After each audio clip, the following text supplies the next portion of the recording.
Selamünaleyküm. Merhaba. Nasılsınız başkanım?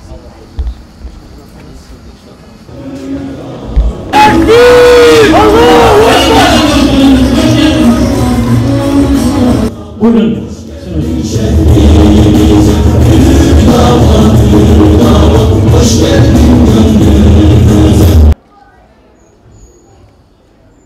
فأكرمه ونعمه فيقول ربي أكرمن. Gerek ülkemizin iktisadi, idari ve ekonomik alanlardaki sorunlara karşı adeta nokta atışı çözümleriyle, gerek ise siyasi sahada göstermiş olduğu ilkeli ve seviyeli duruşuyla Türkiye siyasetine yeni bir soluk getirmiştir. Ötekileştirmenin, kutuplaştırmanın, düşmanca yapılan bir siyasetin dışında herkesin takdir edeceği yapıcı ve müsbet bir anlayışı ortaya koymaktadır. Çünkü biz siyaseti bir menfaat veya çıkar uğruna değil, ancak hakkın ve halkın maslahatı için yapıyoruz. Halka hizmet noktasında sadece maddi unsurları dikkate alıp manevi unsurları göz ardı edenlerin aksine toplumun inancını, değerlerini ve kültürünü de koruyup muhafaza etmeyi en önemli görevlerimizin arasında biliyoruz. Bunun için sadece seçimden seçime değil, her zaman halkın içerisinde seslerini daha gür çıkarmak, onların sözcülüğünü ve temsilciliğini yapabilmek için elimizden gelen gayreti şu ana kadar gösterdiğimiz gibi bundan sonra da her platformda göstermeye devam edeceğiz inşallah. Son olarak adaletten sağlığa, eğitimden ekonomiye, her alandaki meselelere yönelik mütedil ve uygulanabilir çözümler için memleketin Hüdapar'a ihtiyacı var. Davetimizi kırmayıp icabet eden tüm misafirlerimize tekrardan teşekkürlerimi sunuyorum. Allah'a emanet olun. Esselamu Aleyküm ve Rahmetullahi ve Berekatuhu. 10 yıldır kendimizi, davamızı, siyaset anlayışımızı, memleket meselelerine bakışımızı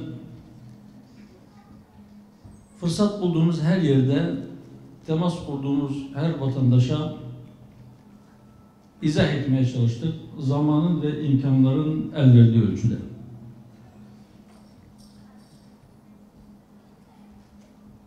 Yaklaşık bir yıl önce bu memleket gezilerini yeni bir solukla, yeni bir heyecanla biraz daha yoğun bir hale getirdik. Çünkü 1,5 yılı aşkın bir süre memleket bir salgın hastalıkla uğraşıyordu.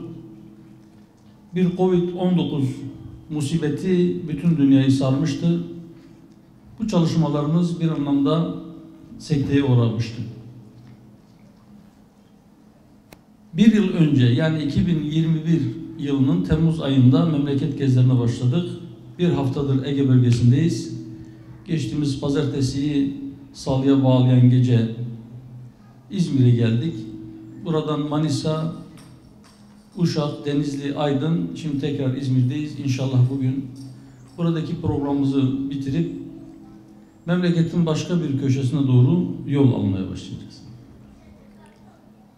Evet, 10 yıl önce 2012 yılında dürüst siyaset, gerçek adalet şiarıyla yola çıktık ve yola çıktığımız andan itibaren de söylediğimiz bir şey var. Dedik ki bizimkisi bir parti davası değil, bizim bir davamız var ve inşallah biz o davamızı insanlara götüreceğiz. Davamızın ne olduğunu parti programımızda izah ettik. Gittiğimiz yerlere de eğer imkan olursa basın aracılığıyla, değilse böyle salon toplantılarında yüz yüze insanlarımıza anlatmaya, davamızın ne olduğunu izah etmeye gayret sarf ettik. Şimdi bugün Hüdapar nedir? Meselelere nasıl yaklaşıyor? Memleket meselelerine ne tür çözüm önerileri getiriyor? Ya da bizim kimliğimizi oluşturan temel yaklaşımımız nedir? Hayata bakışımız nedir? Eşyaya bakışımız nedir? Kainata bakışımız nedir? Siyasete, devlete bakışımız nedir? Hürriyetten ne anlıyoruz? Temel hak ve hürriyetler derken bunların içini nasıl dolduruyoruz? İktisat politikamız nedir? Dış siyasete nasıl bakıyoruz? Uluslararası ilişkilerin nasıl olması gerektiğine inanıyoruz? Ana hatlarıyla zaman el verdiği ölçüde bunları siz değerli kardeşlerime izah etmeye gayret sarf edeceğim. İnancımıza göre Cenab-ı Allah dünya ve içindeki her şeyi insanoğlunun ihtiyaçları için var etmiş ve onun hizmetine sunmuştur. Ahsen-i takvim olarak, yani en güzel şekilde yaratılmış olan insanın fıtratına kötü niyetle müdahaleler yapılmış ve bu müdahaleler sonucunda kaybeden sadece fıtratına müdahale edilen kitleler değil, bütün olarak insanlık olmuştur. İnsanlık bugün bir buhran içerisindedir. Fıtratı bozulmuş olan insanlık kimliğini arıyor, bir çıkış yolu arıyor. Eğer insan özüne, fıtratına dönebilirse, içine düşürülmüş olduğu bu buhrandan, bu çukurdan çıkabilir. Sadece kendisi kurtulmuş olmakla kalmaz. Kurtuluş bekleyen kitlelere de inşallah bir kurtuluş ümidi olur.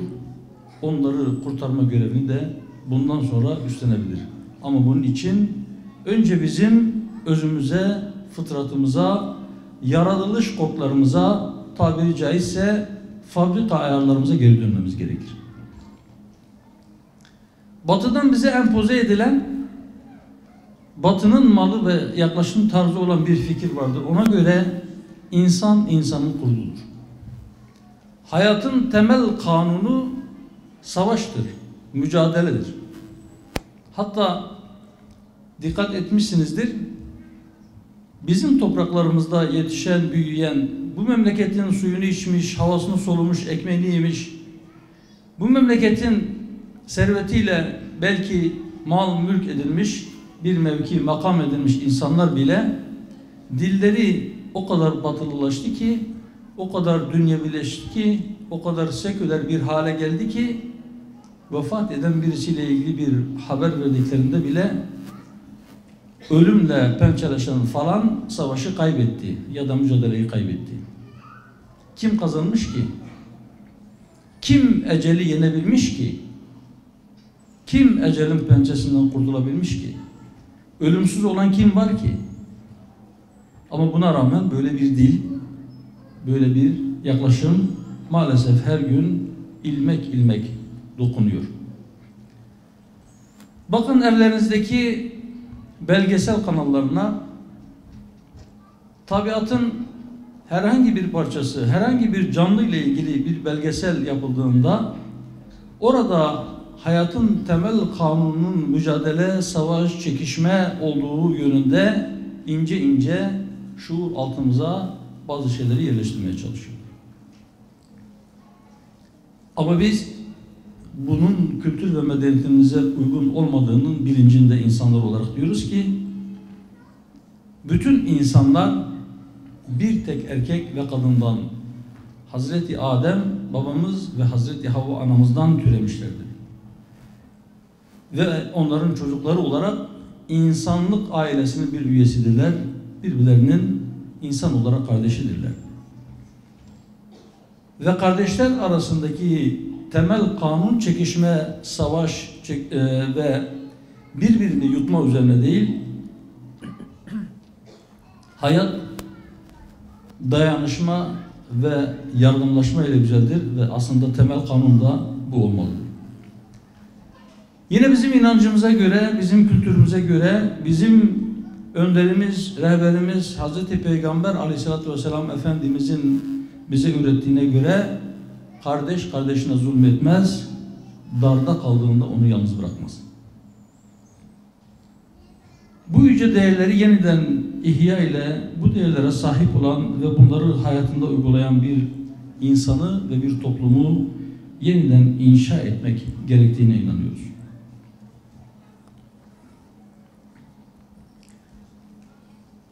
Biz bunu hedefe koyduk.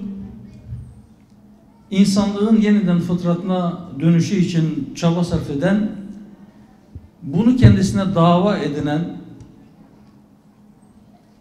iki dünyalı insanlar olarak yola çıktık ve şöyle dedik: amaçsız, gayesiz ve programsız bir fert veya toplumun varacağı herhangi bir hedefi yoktur. Varacağı herhangi bir yer yoktur.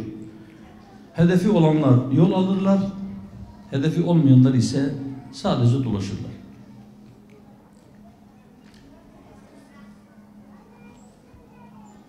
Sadece bir parti değil, bir siyasi hareket olarak belki isimlendirmek daha doğru olur. Bir dava dedik. Peki temel ilke ve hedeflerimiz nedir? Genel özet olarak geçecek olursak, yola çıktığımız andan beri ilan ettik. Dedik ki biz adaletin hiçbir şeye feda edilemeyeceğine inanıyoruz. Hiç kimsenin toplumun beden veya ruh sağlığını, akıl sağlığını bozacak fiillerde bulunmasını, söz söylemesini de hürriyet olarak tanımıyoruz. Vatandaşların hürriyet, eğitim, sağlık, güvenlik ve insanca yaşama hakkını sağlamak için her türlü tedbirin devlet tarafından alınmasının zorunlu olduğuna inanıyoruz. Hiçbir kişi ve kurumun sahip olduğu mal, servet ve diğer imkanları başka kişilerin, kurumların ya da toplulukların zararına olacak şekilde kullanma hakkına sahip olduklarına inanmıyoruz. Ve adaletin yeniden tesis edilmesini, bozulan adalet terazisinin tamir edilmesini birinci öncelikli hedefimiz olarak ilan ettik. Başka hedeflerimiz de vardı. Neydi onlar? Başlıklar halinde sıralamak gerekirse, birisi devleti ve siyaseti yeniden tanımlamak, ona yeniden bir tarif getirmek, toplumun temel değerlerini siyasete de taşımak ve onu hakim kılmaya çalışmak. Halkı, milleti sistemle değil, sistemi halkın temel değerleriyle barışık hale getirmek. Bilinçli veya bilinçsiz bir şekilde içi boşaltılmış değerlerimizi ve bizi biz yapan insani ve İslami değerleri yeniden ihya etmek ve yaşanır kılmak. İnsanların din, can, mal, akıl ve nesil emniyetini sağlamak. İnsani temel hak ve hürriyetlerin gerçek anlamda tanınmasını temin etmek. İnanç ve ibadet hürriyetinin önündeki engelleri kaldırmak. Kürt meselesinin adalet temelinde çözümü sağlamak. Maneviyatsızlık ve ahlaki yozlaşmaya dur demek. Hakça bölüşümü ve adaleti sağlamak. Gelir dağılımındaki adaletsizliği ortadan kaldırmak ve refahı tabana yaymak. Toplumsal huzur ve barışa katkı sunmak. Yargının adil, bağımsız ve tarafsız olmasını temin etmek, dış ilişkilerin mihverine de adaleti yerleştirmek, komşularla iyi geçinmek. Bunlar da diğer ilkelerimizden bazılarıdır. Toplumu ifsad eden maneviyatsızlık ve ahlaki yozlaşmayla mücadele etmek, siyasete erdem ve itibar kazandırmak bizim davamız, gayemiz ve prensiplerimizdir. Davamız hürriyettir, adalettir, hakkaniyettir, zulmün sona ermesidir, huzurdur, barıştır, insanların kaynaşmasıdır, kardeşliktir. Gayemiz budur.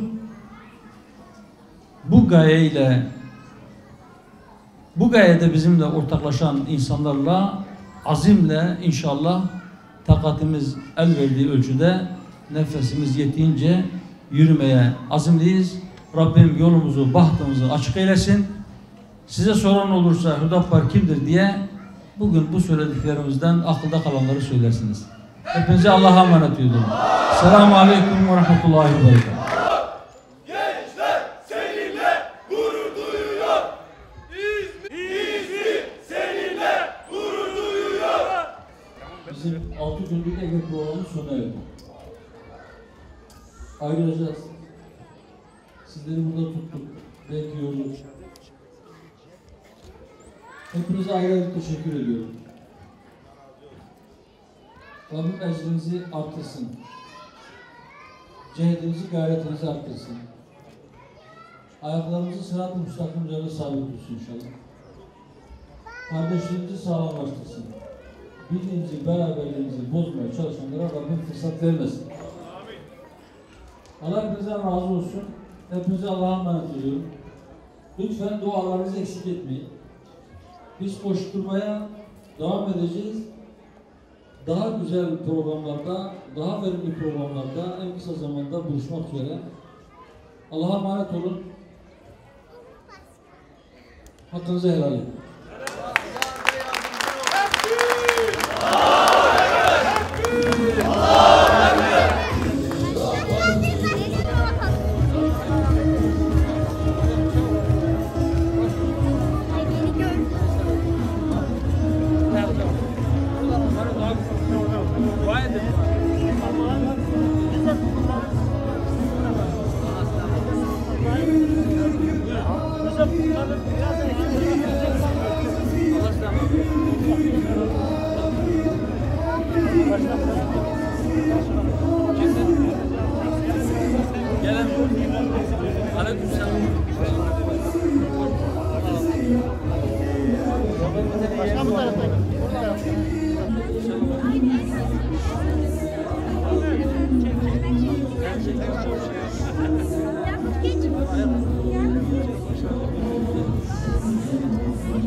Gelin arkadaşlar.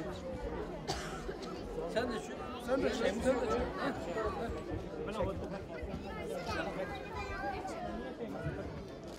Hadi kedi tarafına. Maşallah. Çete kadar mı?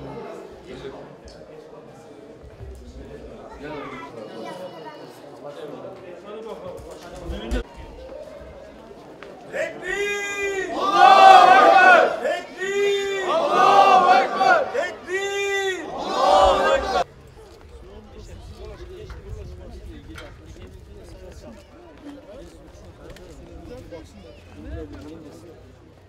Bir şey var. Hocam bir yolu müsaade.